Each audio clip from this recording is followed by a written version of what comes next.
So it has officially been 1 whole year since I've been celibate. Hi, my name is Joy and I will be talking about my celibacy journey, why I did it, what I learned, and all of that good stuff. It's been 1 year since I had sex?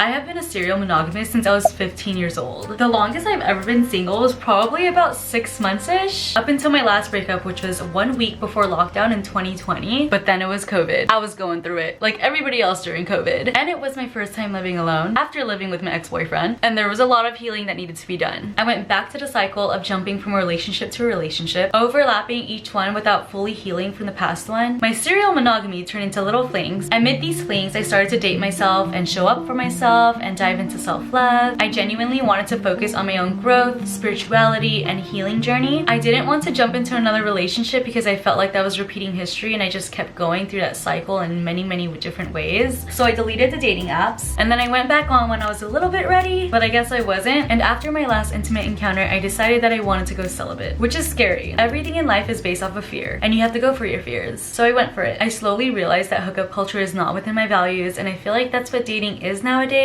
Disclaimer, I'm not shaming it, I'm just saying it's not for me. I like monogamy, I like being a romantic, I love seeing love everywhere in the world in different shapes and forms and sizes. Valentine's Day is literally my favorite holiday, but I had to take a hold on it with boys. I needed this time for myself, to grow as the woman that I want to be, to figure out what I want and what I don't want in my future relationship. Since I was completely abstaining from dating and sex, I dove into friendships, spirituality, hobbies, and learning who I am as a person, finding more about myself and my trauma. I truly just wanted to find myself, my purpose, and what I want to do in this world. I know that no matter what, my future guy is out there. I trust myself and the universe. I know that I'll be settled later on in the future, so I'm currently enjoying the single life. And it's so fun. Dating is a lot of energy. It's literally a part-time job. Swiping, vetting, getting to know somebody, texting. It just seemed like a lot to me at the time. Whether you notice or not, but the other person's energy just latches onto you. It's a whole energy exchange. Instead of bringing your energy towards sexual energy, you could bring it towards your creativity, towards your self-love energy, your healing energy. It just helps you dive in to who you really want to become with a clear mind. All that block noise gone. I learned a lot about myself in this journey. I've learned how to meditate, which was honestly so hard, but it was also such a really big goal in my life, and that has been so good for my heart, my mind, and my soul. As a person that used to distract myself my entire life, I finally taught myself how to sit with my emotions and ride the wave rather than bottling them in and trying to control them. I now allow myself to cry and feel the feelings and let them out 100%. Whenever I caught myself ruminating on the past or the future, I would just journal my entire heart out. I have become way more self-aware and confident in myself and super secure in myself because I know that no matter what, I always got myself in the end and I'll always be there for me. I did a lot of digging within myself by doing shadow work and going to therapy. I worked through it. I've journaled a lot. I've been meditating, been doing some yoga, doing so much other things other than like overthinking and thinking about boys. I know my flaws and I'm accepting of them. Knowing your insecurities is very important before getting into a relationship. Better to be more aware of it rather than being blind about it because they're going to come up in a relationship at some point. Whenever I had the urge to download the dating apps, I decided to go on dates with myself and do everything that I would with a partner with myself. I literally went to Europe on my own for 3 months and now I'm my own best friend. I'm obsessed with myself. I love myself. I tell myself how much I love myself every single day. It's very empowering knowing that I could do whatever the fuck I want on my own. All you need is yourself, babes. I've always loved nature, but ever since I became celibate, I've learned to ground myself more. I try to ground myself in nature every single day. I do so by hugging trees, touching grass, listening to the birds chirp, and just being present while I watch nature pass by. I've reflected back on so many of my past relationships. I saw that I was giving way too much attention to the other person and was too dependent on some of my past partners for my own happiness. I learned that I kept falling in love with the idea of someone rather than seeing them for who they really are and being present in the moment. Basically, seeing their potential rather than being aware of their actions or intentions and whatnot. Now I'm aware of what I want and what I need in a relationship and even in a friendship too, not in just a significant other. I like to be around people that are authentically themselves, unconditionally. It also teaches you how to be in a healthy relationship with yourself and with other people, especially in the bedroom. Especially.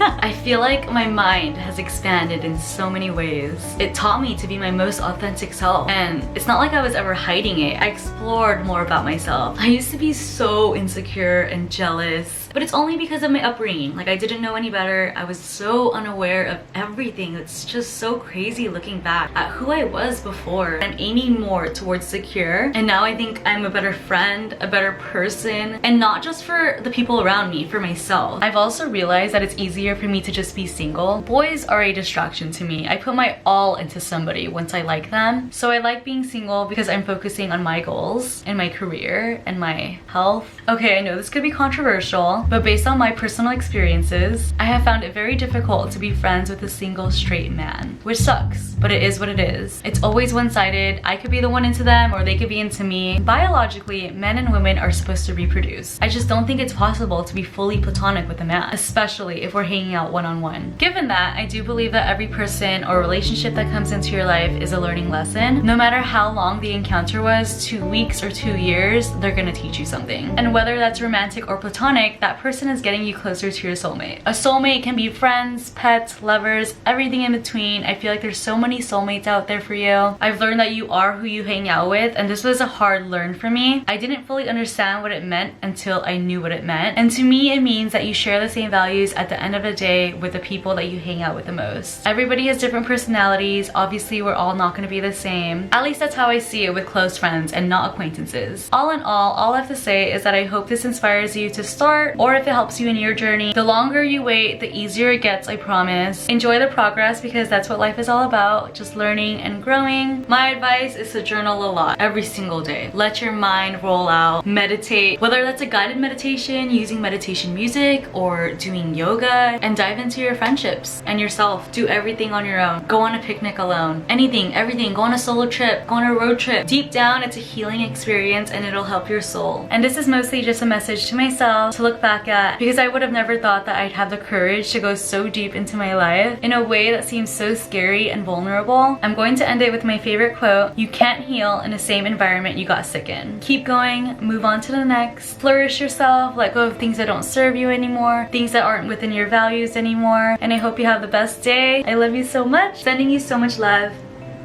Mwah! Goodness. No, not good. Can I say that on here? I can't speak. I get the ick so quick now.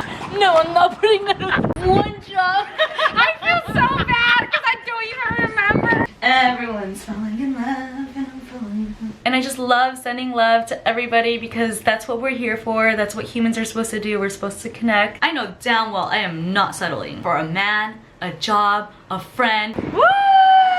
Woo!